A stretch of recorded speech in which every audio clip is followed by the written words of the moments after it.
안녕하세요. 오늘 저희는 있어야 할 곳에 또 때 맞춰 있는 것, 이게 어떤 의미가 있을지 함께 좀 깊이 들어가 보려고 해요. 네, 어떻게 보면 약속 시간 잘 지키고 뭐 제자리에 있는 거, 그냥 기본적인 예의 아닌가 할 수도 있겠지만요. 그렇죠. 흔히들 그렇게 생각하기 쉽죠. 근데 오늘 저희가 살펴볼 자료에서는 이걸 좀, 다른 차원에서 다루고 있더라고요. 네, 맞아요. 좀 더 신앙적인 의미를 부여해서 보고 있죠. 저희가 오늘 볼 자료는요. 지저스 처치 9월 13일 성품 묵상집의 일부인데요. 누가복음 2장 21절에서 24절 이 말씀을 중심으로 때를 지키는 순종이라는 주제를 탐구하고 있어요. 아, 마리아와 요셉 이야기군요. 네, 맞습니다.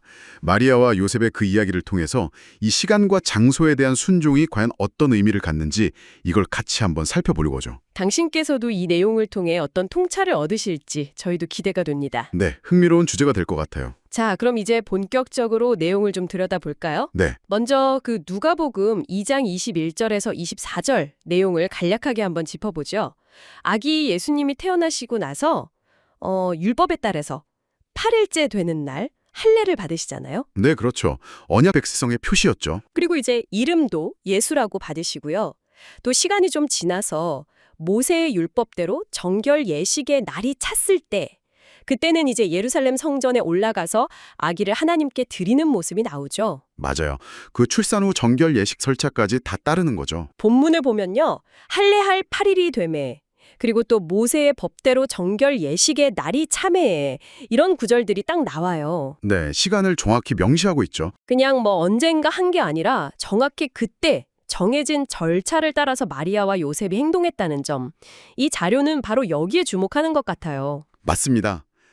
이게 그냥 종교적인 의무를 기계적으로 따랐다기보다는 이 자료에서는 이걸 하나님의 시간표에 정확하게 참여하려는 어떤 신실함의 표현으로 해석을 하더라고요. 아, 단순히 율법 조항을 지켰다. 이걸 넘어서는 해석이군요. 하나님의 계획에 발맞추려는 의지적인 행동으로 본다는 거네요. 그렇죠. 그리고 더 나아가서 이 묵상집 자료는 이런 마리아와 요셉의 태도를 하나님의 능력으로 변화된 삶의 어떤 구체적인 모습과 연결을 시켜요. 변화된 삶이요? 그게 어떻게 연결되죠? 그러니까 변화된 삶이라는 게 뭐 우연이나 어떤 즉흥적인 감정에 따라 막 흘러가는 게 아니라요. 하나님의 뜻, 또 그분의 말씀이라는 분명한 기준이 있잖아요. 네네. 거기에 따라서 뭔가 계획되고 또 순종하는 모습으로 나타난다는 거죠. 이 시간과 절체를 지키는 행동이 바로 그런 모습의 한 예라는 거예요. 아하, 그러니까 변화된 삶은 시간 관리라든지 약속 이행 같은 이런 구체적인 행동으로 드러난다는 말씀이시군요. 바로 그겁니다. 그래서 이 자료에서는 변화된 사람의 특징으로 몇 가지를 꼽는데 예를 들면 의도적으로 시간을 구별해서 사용하는 거예요. 하나님 앞에서나 사람들 앞에서 신실함을 보이려고. 시간을 구별해서 쓴다. 네. 그리고 또 공동체나 관계 안에서 자기가 있어야 할 그 중요한 자리에 빠짐없이 남게 하려고 노력하는 모습. 이것도 특징으로 보고요. 네. 심지어는 시간을 정확히 지키는 것. 그 자체가 자신의 어떤 변화된 신앙을 보여주는 하나의 중요한 표현 방식이 될 수 있다고까지 이야기해요. 와, 시간 엄수가 신앙의 표현이라 생각해보지 못한 관점인데요. 그렇죠. 그러니까 당신께서 평소에 시간 약속을 어떻게 생각하는지, 또 꼭 있어야 할 자리나 맡은 역할에 얼마나 책임감 있게 임하는지 이런 것들을 이 관점에서 한번 새롭게 돌아볼 수 있는 거죠. 이게 단순히 사회생활 잘한다, 성실하다 이런 차원을 넘어서는 거네요. 그 행위 자체에 신앙적인 의미를 부여하는 거군요. 네, 맞아요. 그리고 이 자료는 여기서 한 걸음 더 들어가서 하나님의 시각이라는 더 큰 틀로 이 문제를 조명합니다. 크게 세 가지 관점으로 설명을 하는데요. 하나님의 시각이요? 어떤 거죠? 첫 번째가 창조와 형성의 관점이에요. 하나님께서 애초에 시간을 창조하셨고 우리 인간이 그 시간이라는 틀 안에서 하나님의 뜻을 이루도록 부르셨다는 기본적인 전제가 있는 거죠. 아, 시간 자체가 하나님의 창조 질서의 일부다. 이런 관점이군요. 맞습니다. 그렇기 때문에 구약 율법에 나오는 여러 시간 관련 규정들 있잖아요.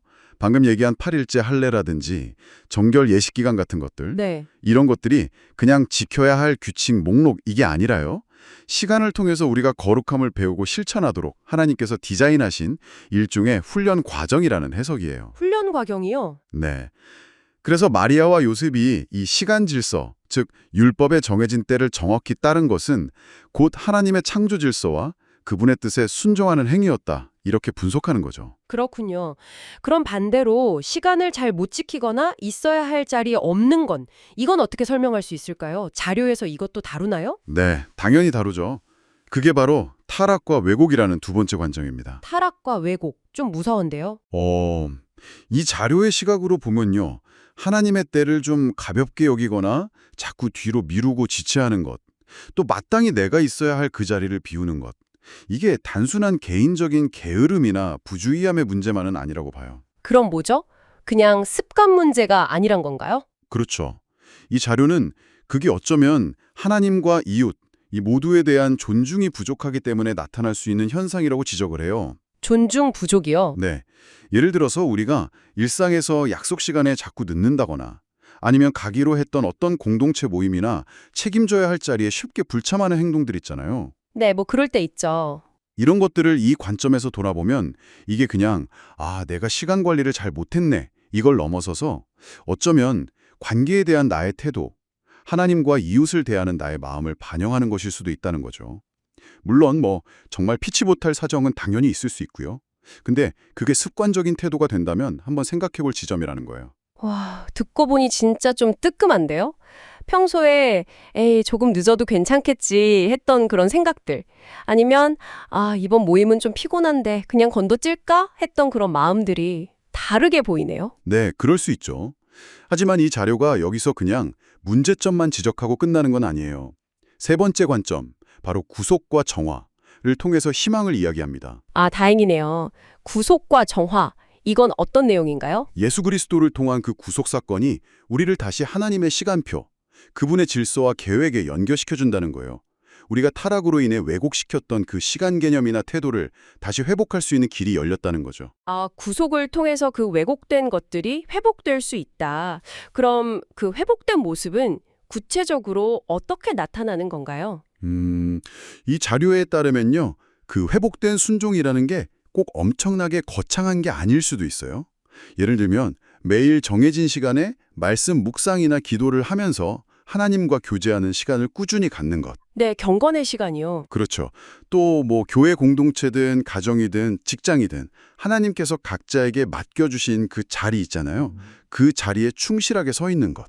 이런 것들이 바로 구속받은 사람이 하나님의 질서 안에서 살아가려고 애쓰는 실제적인 노력이고 또 순종의 모습이라는 거죠. 아하, 그러니까 시간 엄수나 자리를 지키는 것 같은 아주 평범해 보이는 일상적인 행동들이 이 자료의 관점에서 보면 단순히 사회적인 약속을 지키는 걸 넘어서서 하나님의 구속 질서 안에서 살아가려는 그런 신앙의 표현이 될 수도 있다는 거군요. 정확합니다.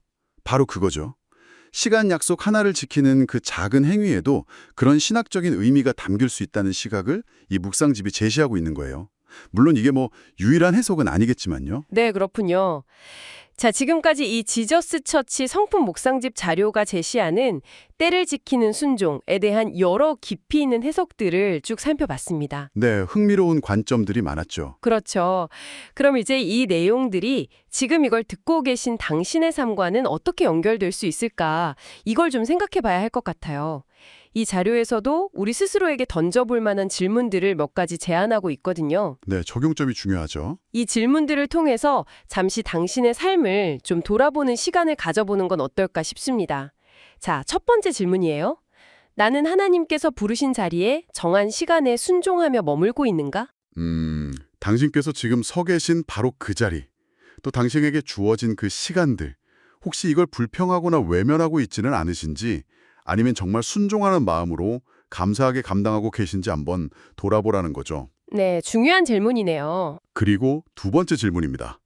내 삶 속 시간과 약속에 대한 태도는 하나님과 이웃을 존중하는 방식으로 드러나고 있는가? 이것도 뜨끔한데요? 그렇죠.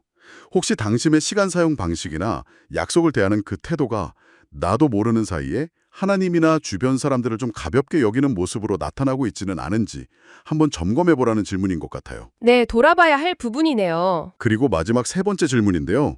지금 내가 빠지지 않고 지켜야 할 자리는 어디이며 그 자리를 내가 어떻게 감당하고 있는가? 지켜야 할 자리. 네, 당신에게 주어진 역할, 책임져야 할 관계들, 꼭 함께 해야만 하는 어떤 공동체의 자리, 그런 것들이 무엇인지 먼저 생각해보고, 그리고 그 자리를 지금 내가 어떤 마음과 태도로 지켜내고 있는지 한번 스스로에게 물어보라는 거죠. 네, 오늘 우리는 지저스 처치 상분 묵상집이라는 하나의 자료를 통해서요. 누가복음에 나오는 마리아와 요셉의 모습을 좀 새로운 시각으로 들여다봤습니다. 네, 때를 지키는 순종, 그리고 있어야 할 곳에 있는 것, 이 주제를 단순히 시간 관리나 의무 이행 이런 차원을 넘어서서요. 하나님의 시간표에 대한 어떤 신실한 반응으로 또 더 나아가서 하나님과 이웃에 대한 존중의 표현으로까지 연결시키는 그런 해석을 우리가 접할 수 있었죠. 맞아요. 특히 저는 그 시간을 창조, 타락, 구속이라는 그 신학적인 틀로 조명하면서 시간 엄수나 자리를 지키는 것 같이 어떻게 보면 아주 평범하고 일상적인 행위들이잖아요. 쓸 수 있는지를 보여라고 시도했다는 점이 상당히 인상 깊었어요. 맞아요. 저도 그 부분이 참 새로웠어요. 그냥 시간을 잘 지키는 것, 약속 장소에 늦지 않는 것, 이걸 우리는 보통 그냥 기본적인 사회 규범 아니면 개인의 성실함 이 정도로만 생각하기 쉬운데요. 네, 보통 그렇죠. 그런데 오늘 살펴본 이 자료의 관점처럼 만약에 시간 엄수나 자리를 지키는 것, 이걸 일종의 영적인 훈련이나 하나님 앞에서 나의 신실함을 보이는 어떤 구체적인 방법으로 여긴다면 어떨까? 이런 생각을 해보게 되더라고요. 관점을 바꾸는 거죠. 네.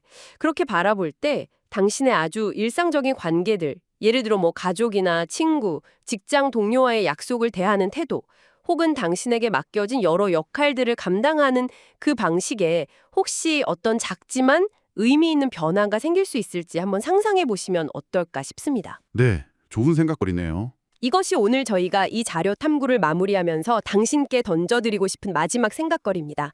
다음에 또 더 흥미로운 자료 분석으로 다시 찾아뵙도록 하겠습니다. 네, 수고하셨습니다.